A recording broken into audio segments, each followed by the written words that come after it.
Dear viewers, শতভিসা education YouTube চ্যানেলে তোমাদের প্রত্যেককে স্বাগত। The West Bengal central school service commission অবশেষে তাদের যে প্রিভিয়াস নোটিশ সেটাকে উল্লেখ করে ইম্পর্টেন্টভাবে এসএলএসটি, যেটা ফার্স্ট এসএলএসটি আপার প্রাইমারি 2016-এর যে বাকি পেন্ডিং যে সিটগুলো ছিল আর কি, তার কাউন্সেলিং প্রক্রিয়া যেটা শুরু হওয়ার কথা ছিল 21 তারিখ থেকে, তার যে কাউন্সেলিং শিডিউল সেটা কিন্তু প্রকাশ করলো। আমরা যদি শিডিউলটা দেখি তাহলে দেখব যে তার আগে যে বিষয়টা বলে রাখা ভালো, 17 তারিখ থেকে কিন্তু এই যে ভ্যাকেন্সি লিস্ট সেটা কিন্তু দিয়ে দেবে। কাউন্সেলিং শিডিউলটা তুমি যদি দেখো তাহলে এখানে কিন্তু মিডিয়াম ওয়াইজ, সাবজেক্ট ওয়াইজ দিয়ে দেওয়া হয়েছে। ইংলিশ যে আপার প্রাইমারি এবং বেঙ্গলি মিডিয়ামের ক্ষেত্রে যেটা হবে 21 তারিখ 10:30 থেকে, ইংলিশ হিন্দি মিডিয়ামের ক্ষেত্রে 21 তারিখ, এবং ইংলিশ আপার প্রাইমারি নেপালি মিডিয়ামের ক্ষেত্রে 21, অর্থাৎ প্রথম দিনটা ইংলিশের হবে 3টে medium.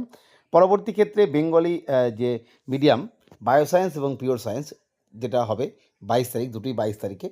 Next Arabic upper primary Bengali medium 23 তারিখ, উর্দু মিডিয়াম 23 তারিখ, সংস্কৃত বেঙ্গলি 23 তারিখ, হিস্ট্রি বেঙ্গলি মিডিয়াম 24 তারিখ, হিস্ট্রি হিন্দি মিডিয়াম এবং হিস্ট্রি উর্দু মিডিয়াম 24 তারিখ। এছাড়া হিন্দির যে সাবজেক্ট আর কি, তার হিন্দি মিডিয়াম হবে 24 তারিখ। এভাবে শিডিউল দিয়ে দিয়েছে একদম বেঙ্গলি, জিওগ্রাফি সমস্ত সাবজেক্ট এবং মিডিয়ামের। মোটামুটি যে কাউন্সেলিংটা দেখা যাচ্ছে এখানে, সেই কাউন্সেলিংটা হচ্ছে তোমার 30 তারিখ অবধি, প্রতিটা ক্ষেত্রেই 10:30, অর্থাৎ এক দিনের এক একটা সাবজেক্ট বা দুটো সাবজেক্ট অন্য মিডিয়াম মিলিয়ে দেওয়া হয়েছে। ভ্যাকেন্সি লিস্ট কিন্তু 17 তারিখ থেকে দিয়ে দেবে। তবে এসএসসি যে দেওয়া তথ্য সেই অনুযায়ী দেখা যায় তারা অনেক আগেই এই লিস্ট প্রকাশ করে দেয়। তোমরা দেখে নিতে পারো পরবর্তী ক্ষেত্রে এসএসসির ওয়েবসাইটে।